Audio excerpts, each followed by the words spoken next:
आगामी विधानसभा निवडणुकीसाठी सर्वच राजकीय पक्ष तयारीला लागलेत। विधानसभेसाठी उमेदवारी मिळावी यासाठी अनेक जण इच्छुक असल्याने महाविकास आघाडीप्रमाणेच महायुतीमध्ये देखील रस्सीखेच सुरू झाली आहे। महायुतीमधील घटक पक्ष असलेल्या भाजप आणि राष्ट्रीय समाज पक्षात पुन्हा एकदा वाद उफाळून आलाय। मराठवाड्यातील गंगाखेड विधानसभा मतदारसंघातील राष्ट्रीय समाज पक्षाच्या विद्यमान आमदारांना भाजपने विरोध केलाय।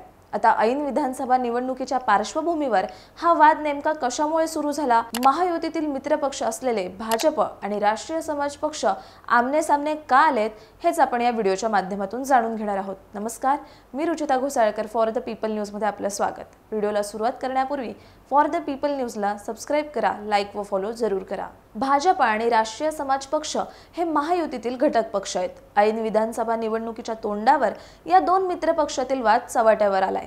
गंगाखेड विधानसभा मतदारसंघात राष्ट्रीय समाज पक्षाचे रत्नाकर गुट्टे हे विद्यमान आमदार आहेत। त्यांना पुन्हा उमेदवारी देण्यासाठी भाजपचा विरोध आहे। 2019च्या विधानसभा निवडणुकीत राष्ट्रीय समाज पक्षाचे रत्नाकर गुट्टे यांनी शिवसेनेच्या विशाल कदम यांचा 18,058 मतांनी पराभव केला, तर 2014च्या निवडणुकीत राष्ट्रवादी काँग्रेसच्या मधुसूदन केंद्रे यांनी राष्ट्रीय समाज पक्षाचे रत्नाकर गुट्टे यांचा 2,289 मतांनी पराभव केला होता।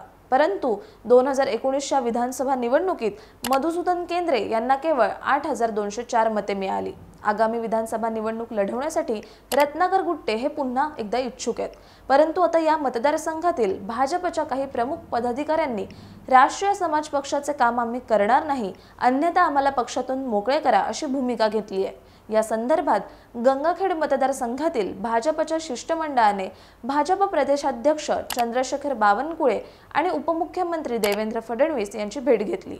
गंगाखेडचे विद्यमान आमदार रत्नाकर गुट्टे यांच्या विरोधात नाराजी व्यक्त करत ही जागा भाजपनेच लढवावी अशी मागणी या शिष्टमंडळाने वरिष्ठ नेत्यांकडे केली होती। भाजपचे ग्रामीण जिल्हाध्यक्ष संतोष मुरकुटे आणि आमदार रत्नाकर गुट्टे यांच्यातील राजकीय संघर्ष अनेक वर्षापासून चालत आलाय।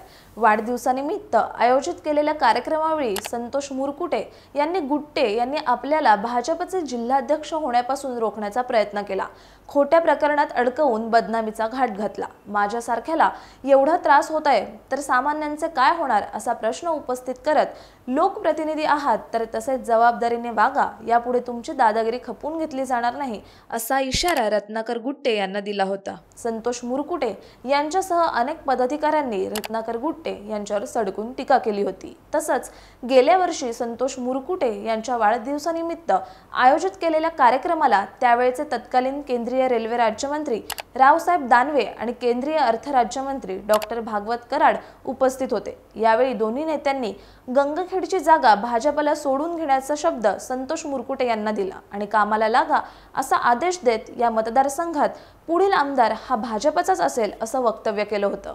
याबरोबरच भाजपचे विद्यमान प्रदेश कार्यकारिणी सदस्य आणि माजी जिल्हाध्यक्ष विठ्ठलराव रबदडे यांनी गंगाखेड विधानसभा मतदारसंघाची जागा कोणत्याही परिस्थितीत राष्ट्रीय समाज पक्षाच्या तावडीतून सोडवून घेऊन भाजपने लढवावी। सर्वार्थाने सक्षम असणारे तसेच जातीय समीकरणात प्रभावी ठरणारे उमेदवार या मतदारसंघात भाजपकडे आहेत। असे असतानाही राष्ट्रीय समाज पक्षाचे काम आम्ही कशासाठी करायचे?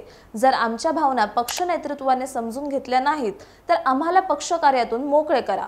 प्रदेशाध्यक्षांनी या संदर्भात रास्त निर्णय घ्यावा अशी आमची अपेक्षा आहे। राष्ट्रीय समाज पक्षाचे आमदार रत्नाकर गुट्टे यांचे काम आम्ही कोणत्याही परिस्थितीत करणार नाही असे त्यांनी सांगितले। याबरोबरच रत्नाकर गुट्टे यांच्यावर झालेल्या भ्रष्टाचाराच्या आरोपांमुळे त्यांना पुन्हा मतदार संधी देतील का अशी शंका देखील भाजपकडून उपस्थित केली जाते। यामुळे भाजप आणि राष्ट्रीय समाज पक्ष या मित्र पक्षातील संघर्ष सुरू झालाय। यावर आता दोन्ही पक्षातील वरिष्ठ नेते काय निर्णय घेणार, तसंच गंगाखेड विधानसभा मतदारसंघाची जागा महायुतीतून कोण लढवणार याबाबत लवकरच चित्र स्पष्ट होईल। याविषयीचं तुमचं मत कमेंट करून सांगा। व्हिडिओ आवडल्यास लाईक करा आणि फॉर द पीपल न्यूजला यूट्यूब, फेसबुकवर सबस्क्राइब, लाईक व फॉलो करायला विसरू नका। धन्यवाद। भारत दुनिया का सबसे बड़ा लोकतंत्र और एनएलसी भारत देश का सबसे बड़ा गैर राजनीतिक मंच। शक्तिशाली लोकतंत्र के लिए राहुल कराट का सार्थक कदम। मुंबई में हुआ ऐतिहासिक प्रथम राष्ट्रीय विधायक सम्मेलन।